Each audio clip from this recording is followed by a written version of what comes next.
in order to apply wallpaper effect and frame on Samsung Galaxy S25, we need to go to settings.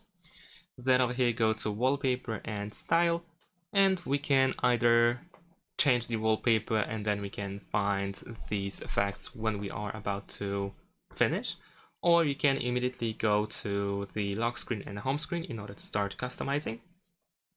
And if the wallpaper can be customized with frame and effect, you will see these options over here at the bottom of the screen.